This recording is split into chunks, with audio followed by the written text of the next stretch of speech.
Hello दोस्तों, स्वागत है आपका मेरे यूट्यूब चैनल में। आज मैं बात करूंगा जो 27 तारीख को जो टेक्निकल के इंटरव्यू जो हो रहे हैं सिविल इंजीनियरिंग के, उसका क्या इंटरव्यू एक्सपीरियंस रहा है कैंडिडेट्स का, कौन कौन से टाइप के क्वेश्चन पूछे गए हैं और किस किस फील्ड से मेजरली पूछे गए हैं, तो उनके बारे में जल्दी से हम बात करेंगे। चलिए वीडियो शुरू करने से पहले जल्दी से, अगर आप मेरे चैनल पर पहली बार आ रहे हैं तो प्लीज़ चैनल को लाइक, शेयर और सब्सक्राइब करिए, और ताकि और बाकी बच्चे जिनका इंटरव्यू है उनको भी बेनिफिट मिल सके। चलिए जल्दी से शुरू करते हैं। जैसे पहले एक कैंडिडेट से पूछा गया कि अभी आप क्या कर रहे हो, उनसे डायरेक्टली देखिए क्वेश्चन पूछ लिया गया कि आप क्या कर रहे हो, तो उन्होंने बताया। फिर उनसे पूछा कि आप किस पोस्ट के लिए आए हो और आप कौन कौन से सब्जेक्ट आप पढ़ा सकते हो, ठीक है।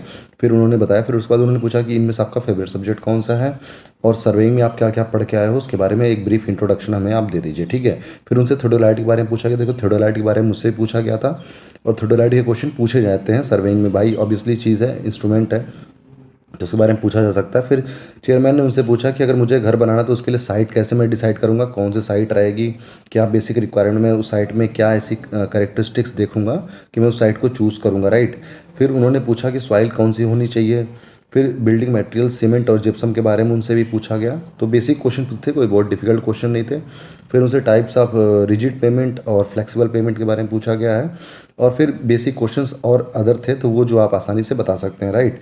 तो फिर एक बच्चे से प्लान व्यू और सेक्शन व्यू बनवाया गया है। तो वो उनके सामने ग्लास रखा था, उसका सेक्शन व्यू बनवाया गया है, ठीक है। किसी से डीप बीम पूछा गया है, कंटिन्यूस बीम के बारे में पूछा गया है। फिर एक बच्चे से एग्रीगेट की टेस्टिंग ज़्यादा पूछी गई है।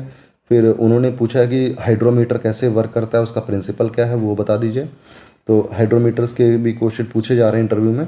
फिर उन्होंने एक क्वेश्चन बहुत प्रैक्टिकल था साइट का, कि अगर जिस साइट पे वाटर टेबल काफ़ी हाई है तो वहाँ पे आप कंस्ट्रक्शन कैसे करेंगे, मतलब पहले हमें एक्सकवेशन करना होता है तो वाटर टेबल हाई होता है। तो देखिए, सॉइल का ही बेसिक क्वेश्चन होता है जो हम करते हैं कि हमें वाटर टेबल लोअरिंग करनी पड़ती है पहले। तो वहाँ पे हमें क्या करना पड़ेगा, पहले वाटर को वहाँ से निकालना पड़ेगा। फिर हम जब वाटर टेबल लोअर कर लेंगे उसके बाद ही हम एक्सकवेशन कर सकते हैं और उसके ऊपर कंस्ट्रक्शन कर सकते हैं, ठीक है। ऑटोकैड के बारे में पूछा गया कि ऑटोकैड और स्टार्ट प्रो में क्या फ़र्क है, वो दोनों किस चीज़ के लिए यूज़ होते हैं, तो उसके बारे में बताइए। फिर क्या है कि ये पूछा गया कि बेस क्यों बनाना ज़रूरी है, ठीक है। फिर ये है, फिर उसके बाद ये पूछा गया है कि जीएस के टाइप पे कि 5 डैम के नेम बता दीजिए, ठीक है। कौन सबसे बड़ा है, कौन सबसे लंबा है, इस टाइप के क्वेश्चन। इस रिवर पे कौन सा डैम है, ठीक है।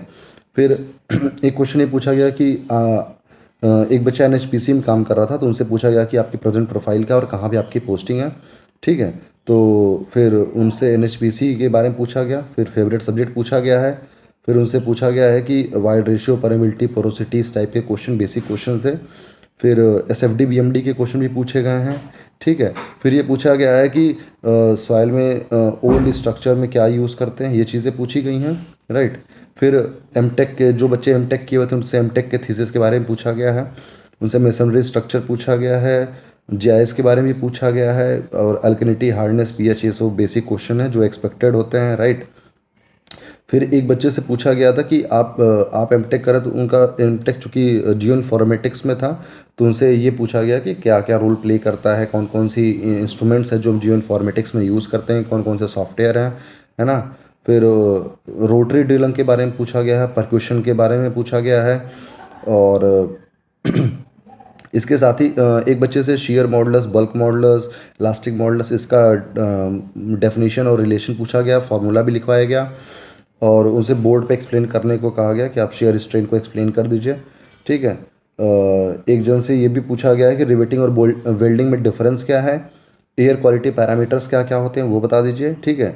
फिर एक जन से पूछा क्या गया कि बीटेक करने के बाद आप अभी तक क्या कर रहे हो और आपका गैप अभी तक क्यों है, ठीक है। फिर उनसे पूछा गया है कि क्रॉप पैटर्न क्या होता है वो बता दीजिए, ठीक है। फिर एक क्वेश्चन पूछा गया बियरिंग इन सर्वे क्या होता है। देखिए, बेसिक क्वेश्चन है मोस्टली, जो भी क्वेश्चन आप देख रहे हैं वो मोस्टली सर्वे के जितने क्वेश्चन आ रहे हैं वो बेसिक क्वेश्चन है। याद रखिए, सर्वे इंपॉर्टेंट सब्जेक्ट होता है। सर्वे, इन्वायरमेंट, सॉइल मैकेनिक्स और आरसीसी के जो भी क्वेश्चन आ रहे हैं वो बेसिक क्वेश्चन है। वो दिमाग में ये रख के पूछे जा रहे हैं कि आप क्या बच्चे को एक्सप्लेन कर पाएंगे कि नहीं कर पाएंगे। टाइप ऑफ टेप्स आपको पढ़ के जाना है, मेजरिंग टेप्स जो होते हैं उनके बारे में पढ़ के रखिए, टाइप्स ऑफ स्टॉप के बारे में पढ़ के रखिए, सबकी लिस्ट काउंट याद रखिए। जो इंस्ट्रूमेंट यूज़ होते हैं सर्वेइंग में उन सभी इंस्ट्रूमेंट के बारे में पढ़ के रखिए कि इंस्ट्रूमेंट की वर्किंग प्रिंसिपल क्या होती है, कैसे इस्तेमाल होता है, वो सभी आपका जानना बहुत ज़रूरी है। क्योंकि अगर आप उनको नहीं जानेंगे तो आप मतलब ये शो कर रहे हैं कि आपको बेसिक जानकारी वहाँ पे नहीं है। वो आपसे बहुत हाई-फाई चीज़ें नहीं पूछ रहे हैं। वो आपसे बेसिक चीज़ें पूछ रहे हैं कि भाई बता दीजिए थियोडोराइड पे जो स्टाफ यूज़ होता है उसका कितना लीस्ट काउंट होता है। तो आपको ये पता होना चाहिए। जब आपको ये पता रहेगा तभी आप बता पाएँगे, राइट? फिर अगला क्वेश्चन आ रहा है कि सॉइल के जो टाइप्स होते हैं वो बता दीजिए कि कौन-कौन से टाइप की सॉइल होती है, कौन सी बेस्ट होती है इंजीनियरिंग के लिए, कौन सी वर्स्ट होती है इंजीनियरिंग के लिए। ये क्वेश्चन था। म्यूलर ब्रिस्लाउ प्रिंसिपल पूछा गया है। लेमिनार और टर्बुलेंट में डिफरेंस पूछा गया है कि उसके बीच में डिफरेंस क्या है वो बता दीजिए। ठीक है। एस्टिमेशन के क्वेश्चन पूछे गए हैं कि मतलब आप कैसे एस्टिमेट करोगे, लॉन्ग वॉल, शॉर्ट वॉल, ये पूछा गया है। एक क्वेश्चन एक बच्चे से थोड़ा सा एस्ट्रोनॉमी के कुछ क्वेश्चन पूछ लिए गए थे, सेलेस्टियल स्फीयर और जेनिथ नादिर इस टाइप के क्वेश्चन। तो वो थोड़ा सा आउट ऑफ द स्कोप था। अगर उससे आता है तो ठीक है। बाकी जीएस के क्वेश्चन कल मैंने बात की थी। कंपैक्शन के क्वेश्चन पूछे जा रहे हैं। पॉल्यूशन में पूछा जा रहा है कि कौन कौन से पॉल्यूशन होते हैं, कैसे कैसे कंट्रोल कर सकते हैं। ठीक है। टाइप्स ऑफ ट्रांसपोर्टेशन भी पूछा गया है। और जब आपसे वो बोर्ड पे अगर कहें कि कोई क्वेश्चन समझा दीजिए तो प्लीज़ अपने मन से टॉपिक लेके आप पढ़ा दीजिए, क्योंकि मोस्टली बच्चों से जिनसे भी उन्होंने बोला है कि आप बोर्ड पे जाके बता दीजिए, तो वो बोर्ड पे जाके उन्होंने ऑप्शन दिया कि आप अपने मन से कोई भी टॉपिक पढ़ा सकते हैं। लेकिन कुछ बच्चे ऐसे थे जिन्होंने बोर्ड से पूछा कि आप बता दीजिए कि आप कोई भी टॉपिक दे दीजिए। तो अगर आपने ऐसी गलती की कि आप कोई भी टॉपिक दे दीजिए, तो देखिए आपने गेंद उनके पाले में डाल दी है। वो आपसे कुछ भी बोल देंगे और आप फंस जाएंगे। तो ये गलती मत करिए। आपको अगर जेन्युइन मौका मिल रहा है कुछ पढ़ाने का, तो अपनी मर्जी से जाके कुछ पढ़ा दीजिए। ये मत सोचिए कि वो मुझे देंगे तो मैं पढ़ाऊँगा, ये इसका इंप्रेशन जाएगा। ये ऐसा कुछ नहीं है। वहाँ पे आपने पढ़ाने का स्टाइल देखना है, तो जो आप बेस्ट है उसके लिए जाइएगा। चेयरमैन के ऊपर मत रहिएगा। ठीक है। जीएस के क्वेश्चन आपको बताइए, रैंडम पूछे जा रहे हैं। जीएस के क्वेश्चन आप नहीं बता पाएंगे तो बहुत इम्पैक्ट नहीं होना चाहिए। टेक्निकल के क्वेश्चन इंपॉर्टेंट है। टेक्निकल के क्वेश्चन प्रिपेयर करके जाइए। टेक्निकल के क्वेश्चन गलत नहीं होने चाहिए। ठीक है, क्योंकि वही मेजर चीज़ है। जीएस के क्वेश्चन रैंडम होते हैं, उनका वेटेज कम होता है। अगर आप 10 में से 2 भी बताएंगे, 3 भी बताएंगे, 4 भी बताते हैं तो भी लगेगा हाँ ठीक है, इसको सराउंडिंग की नॉलेज है। ठीक है, ये ओके है कैंडिडेट। ठीक है, तो इस तरीके से काम करिए। चलिए ठीक है, फिर अगली वीडियो में आपसे शेयर करूँगा। जो आज के जो एक्सपीरियंस होंगे वो शाम में शेयर करेंगे।